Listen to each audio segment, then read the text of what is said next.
अरे यह क्या है? यहाँ पर तो कुछ लिखा हुआ ही नहीं है, सिर्फ एक भैंस दिखाई पड़ रही है हमें और एक आदमी उसके सामने बैठा हुआ कुछ बजा रहा है। और शायद जो चीज को वो बजा रहा है उसका नाम है बीन। अर्थात हम ऐसा भी कह सकते हैं कि एक आदमी भैंस के आगे बैठकर बीन बजा रहा है। लेकिन क्या आप देख पा रहे हैं? भैंस को कोई फर्क नहीं पड़ रहा है। वो चुपचाप अपने एक ही पोजीशन में खड़ी है और देखकर ऐसा अनुभव हो रहा है, हमें ऐसा प्रतीत हो रहा है कि उसको कुछ समझ में नहीं आ रहा है। वो सिर्फ आंखें चढ़ाए खड़ी हुई है। आप भी सोच लीजिए कि भैंस के आगे बीन बजाना कैसा लग रहा है हमें। थोड़ा तो आप समझ ही गए होंगे। चलिए ठीक है, आगे बढ़ते हैं और आगे भी देख लेते हैं हम।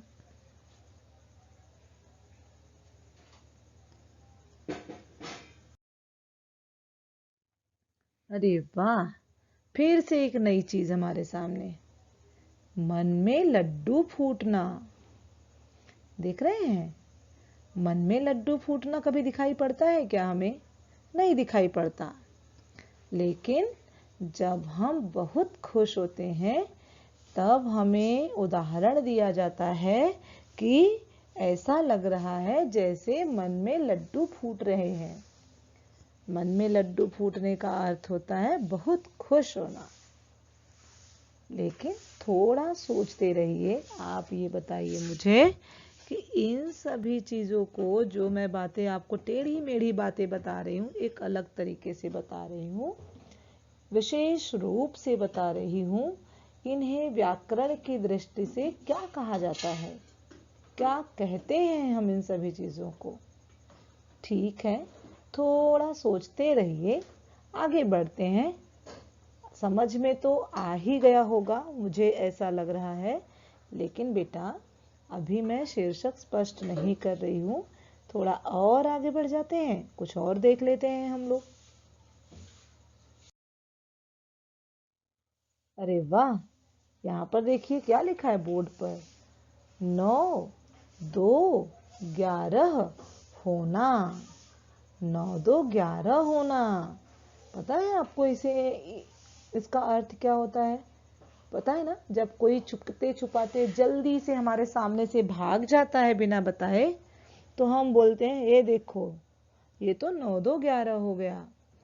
तो बेटा, अब आपको पूर्ण रूप से समझ में आ गया होगा कि आज का हमारा शीर्षक क्या है।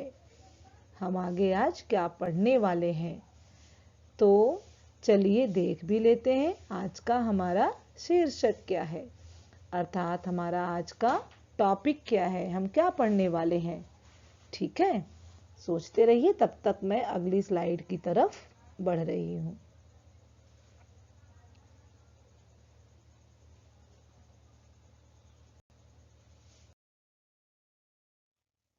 जी हाँ, आपने सही उत्तर दिया। आप लोगों का जो सोचना है वह बिल्कुल सही है।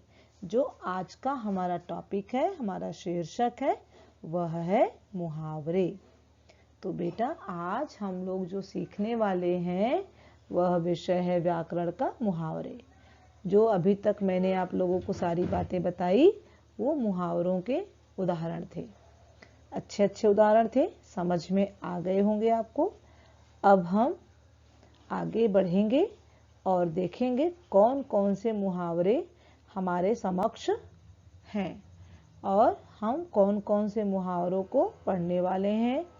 उस जो आपकी किताब में है उसके अलावा भी और मुहावरों को मैं स्पष्ट करूंगी आपके सामने, तो आप लोगों को एकदम अच्छी तरह से सारी बातें समझ में आ जाएंगी। और आप लोगों से भी अनुरोध है कि आपको जितने भी मुहावरे सिखाए जाएंगे उन सभी पर आप अच्छी तरह से ध्यान देंगे। और जिनका अर्थ वैसे मैं सभी मुहावरों के बहुत अच्छी तरह से बताऊंगी, आपको वाक्य भी बताऊंगी, जो वाक्य आपकी किताब में है उसके अलावा भी मैं आपको एक दो उदाहरण देते जाऊंगी, तब आपको बेटा अच्छी तरह से समझ में आ जाएगा। ठीक है, चलिए आगे बढ़ते हैं, हम देखते हैं कि कौन कौन से मुहावरे हमारे सामने हैं। ओके, चलिए ठीक है, आगे बढ़ते हैं।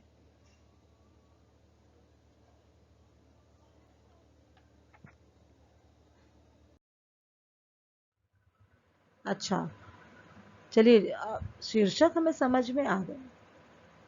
मैंने शीर्षक बता दिया, कुछ उदाहरण भी आप लोगों को दिखाए, लेकिन बेटा आप लोग मुझे बताइए, अगर हमें किसी चीज़ का अर्थ ही नहीं पता हो, मतलब ही नहीं पता हो, तो उसके बारे में बहुत सारे उदाहरण समझकर क्या फ़ायदा हो सकता है। सबसे पहले जो हमें ज्ञात होना चाहिए वह है उस चीज़ का अर्थ जो हम पढ़ने जा रहे हैं, जो हम समझने जा रहे हैं। तो उसी तरह से आज हम मुहावरे पढ़ने वाले हैं, तो सबसे पहले हमें मुहावरों का अर्थ क्या होता है, उसकी परिभाषा क्या होती है, वह समझ में आ जाना चाहिए। तो मैं आप लोगों को सबसे पहले मुहावरे की परिभाषा, यानी मुहावरों की परिभाषा क्या होती है, किसे कहा जाता है मुहावरा, इस मैं आप लोगों के सामने स्पष्ट करती हूँ। उसकी परिभाषा मैं आप लोगों के सामने प्रस्तुत करती हूँ। पढ़ रही हूँ, सुन लीजिए आप लोग और देख भी सकते हैं आप लोग। साधारण बोलचाल की भाषा में जब किसी व्यवस्थित शब्द समूह का कोई विशेष छिपा हुआ अर्थ निकाला जाए तो उसे मुहावरे कहते हैं। अर्थात कि जैसे हम साधारण भाषा में जो बातें करते हैं, जो हम बोलते हैं, उसके लिए यह बताया कि व्यवस्थित शब्द समूह, यानी शब्दों का ग्रुप, समूह, उन शब्द समूहों का कोई विशेष अर्थ निकाला जाए जो उसमें छिपा हुआ होता है, अर्थ निकाला जाए, उसे हम मुहावरे कहते हैं। यह किस प्रकार से समझ में आएगा हम आगे देखेंगे। ठीक है, तो अगर कभी आपसे कोई पूछता है कि मुहावरे किसे कहते हैं, उसकी परिभाषा क्या होती है, तब आप यह बता सकते हैं कि साधारण बोलचाल की भाषा में जब किसी व्यवस्थित शब्द समूह का कोई विशेष छिपा हुआ अर्थ निकाला जाए तो उसे हम मुहावरे कहते हैं। ठीक है, चलिए अब हम मुहावरों को देख लेते हैं, उनके उदाहरण को देखते हैं, वाक्य देख लेते हैं। ठीक है,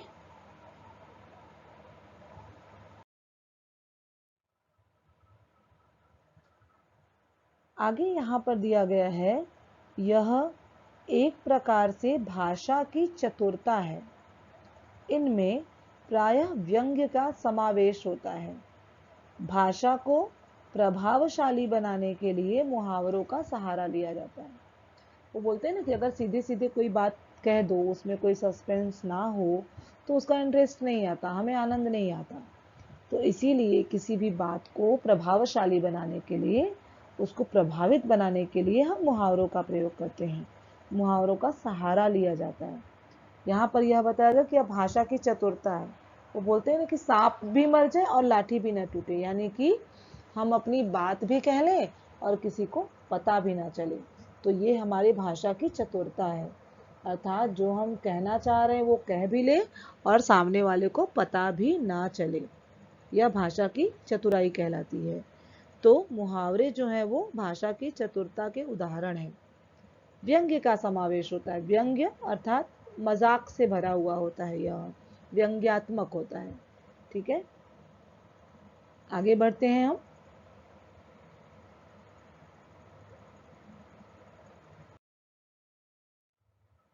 अब यहाँ पर दिया गया कि कुछ मुहावरे और उनका वाक्य प्रयोग।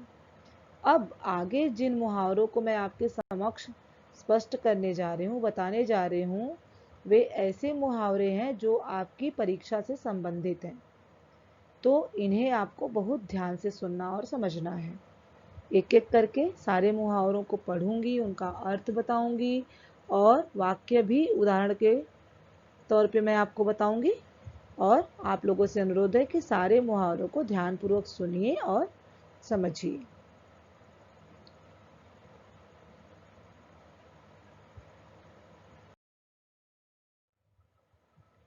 जिनमें से सबसे पहला मुहावरा है पेट में चूहे कूदना, जिसका अर्थ है बहुत भूख लगना। तो जैसे कि बोलते हैं ना, जब हमें बहुत भूख लगे तो अरे मम्मी जल्दी से खाना दीजिए, मेरे पेट में चूहे कूद रहे हैं। यहाँ पर भी बताया गया, माँ जल्दी खाना दो, पेट में चूहे कूद रहे हैं। बेटा एक चीज़ पर ध्यान देना, कभी कभी किताबी भाषा जो होती है ना, वह थोड़ी सी हमारी सही भाषा से अलग होती है। जैसे यहाँ पर दिया गया, माँ जल्दी खाना दो। दो शब्द ठीक है, किताब में हमारी दिया गया है तो सही है, लेकिन अक्सर जब हम अपने बड़ों से बात करते हैं और उनको रिस्पेक्ट देने के लिए, उनको सम्मान देने के लिए हम दो की जगह दीजिए का प्रयोग करते हैं। हालांकि दो शब्द हमारी किताब में ही दिया गया है, लेकिन आप लोगों से रिक्वेस्ट है मेरी कि जब आप अपने बड़ों से बात करते हैं तो माँ यह काम कर दो की जगह आप प्लीज़ ये बोलेंगे, कृपया यह बोलेंगे कि माँ जल्दी खाना दीजिए, पेट में चूहे कूद रहे हैं। यह इसका उदाहरण है। अर्थात फिर से मैं दोहराती हूँ, पेट में चूहे कूदना अर्थात बहुत भूख लगना।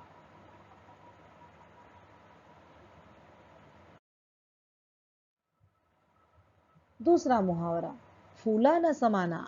फूला न समाना अर्थात बहुत खुश होना। प्रतियोगिता में प्रथम स्थान पाकर रोहित फूला न समाया। अर्थात आप ही सोचिए, अगर कोई कंपटीशन है और आप उसमें रैंक लाते हैं, वो भी फर्स्ट, तो आपके मन की स्थिति कैसी होगी? आप भी बहुत खुश होंगे।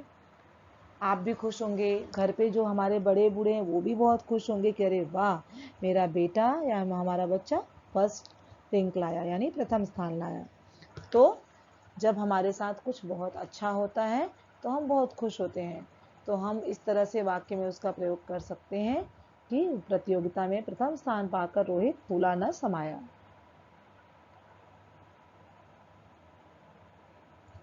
देखिए यहाँ पर मैंने एक और उदाहरण दिया है, राम के घर बेटी ने जन्म लिया तो वह फूला न समाया। अर्थात किसी के घर पे जब किसी छोटे बच्चे का जन्म होता है तो पूरे परिवार में खुशियां छा जाती हैं। तब हम वहाँ पर भी इस मुहावरे का प्रयोग कर सकते हैं कि किसी के घर में बेटी हुई या बेटा हुआ तो उनके घर में लोग फूले नहीं समाये। तो वही उदाहरण यहाँ पर दिया गया है।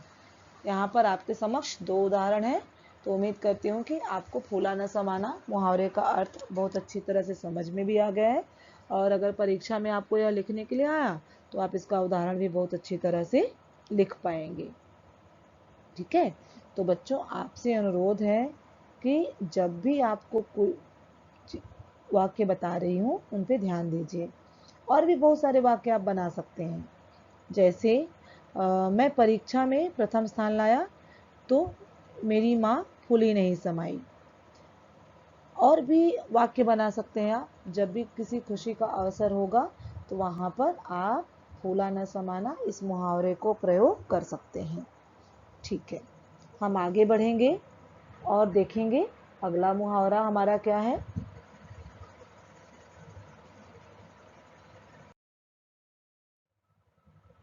तीसरा है मुंह में पानी आना, अर्थात खाने की चीज को देखकर जी ललचाना।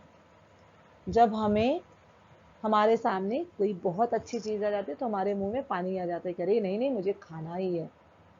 तो यहाँ पर वाक्य क्या दिया गया, इडली सांभर देखकर मृदुला के मुंह में पानी आ गया। जैसे आपकी कोई फेवरेट चीज जो आपको बहुत पसंद हो और अचानक से मम्मी उसको बना दे, अरे मम्मी जल्दी दीजिए मेरे मुंह में पानी आ रहा है, ऐसा हम बोलते हैं। तो मुंह में पानी आना अर्थात किसी भी चीज को देखकर, खाने की चीज देखकर मन ललचाना, इस मुहावरे का अर्थ होता है। जैसे कि दिया गया कि इडली सांभर को देखकर मृदुला के मुंह में पानी आ गया। और एक उदाहरण देख लेते हैं हम। अरे वाह, लड्डू आए हमारे सामने। आप लोग भी सोच रहे हैं, जिनको लड्डू बहुत पसंद होगा वह सोच रहा होगा काश लड्डू मुझे अभी भी मिल जाए खाने के लिए। ठीक है, तो देखते हैं इसका वाक्य किस तरह से बनता है। ये देखो, बच्चे के मुंह में पानी आ रहा है लड्डू को देखकर। ऐसे ही हम और आप भी, जिनको बहुत पसंद होता है लड्डू, उनके मन में भी ये होता है अरे सामने लड्डू आ जाए तो हम इसको खा लें। ठीक है, देखते हैं वाक्य किस तरह से बना है इसका। सामने रखे लड्डुओं को देखकर बालक के मुंह में पानी आ गया। यस, देख रहे हैं ना, एक छोटा बच्चा है, लड्डू सामने घूम रहे हैं और उसके मुंह से पानी आ रहा है। इसी तरह से जब हमारे लिए भी हमारी कोई फेवरेट डिश हमारे सामने होती है तो हमें भी ऐसा लगता है अरे कब मिल जाए और हम कब खा लें, मुंह में पानी आने लगता है। तो बेटा, मुंह में पानी आना, इस मुहावरे का अर्थ है कि खाने की चीज़ को देखकर जी लग जाना। 2 उदाहरण भी मैंने आपके सामने रख दिए। इडली सांभर देखकर मृदुला के मुंह में पानी आ गया। दूसरा उदाहरण मैंने आपको दिया, सामने रखे लड्डुओं को देखकर बालक के मुंह में पानी आ गया। इस तरह ऐसे ही हो सकता है, सामने रखे पकवान को देखकर मेरे मुंह में पानी आ गया। मेरी मम्मी ने बहुत अच्छी खीर बनाई थी जिसको देखकर मेरे मुंह में पानी आ गया। इस तरह के वाक्य और भी आप बना सकते हैं। ठीक है, आगे बढ़ते हैं चौथे मुहावरे की तरफ। 7वां, हवा से बातें करना, यानी बहुत तेज दौड़ना। बहुत तेज दौड़ना, जब आपका कोई दोस्त, कोई फ्रेंड आपका बहुत तेज दौड़ता है तब हम वहाँ पर इस चीज़ को प्रयोग कर सकते हैं कि यह मेरा जो दोस्त है वो हवा से बातें करता है। लेकिन मैंने यहाँ पर वाक्य दिया है, मिल्खा सिंह हवा से बातें करते थे। यानी कि जो मिल्खा सिंह नाम के व्यक्ति थे, उनकी एक मूवी भी आई थी बेटा, आप लोगों ने देखा होगा। तो उनके लिए यह वाक्य बना है कि वो बहुत तेज दौड़ते थे, अर्थात हवा से बातें करते थे। और भी एक उदाहरण मैंने यहाँ पर दिया हुआ है, वो भी देख सकते हैं आप लोग।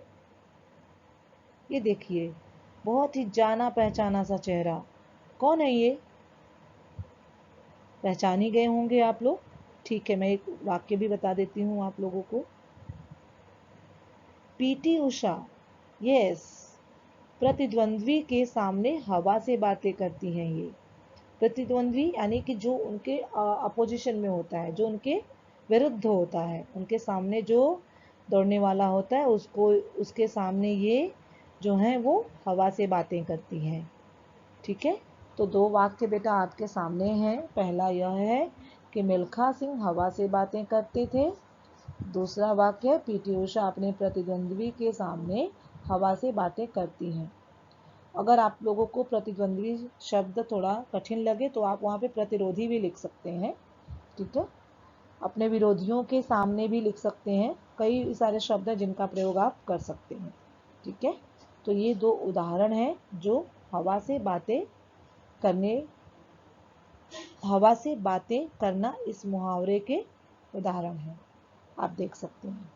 ठीक है, अब आगे बढ़ते हैं अगले मुहावरे की तरफ।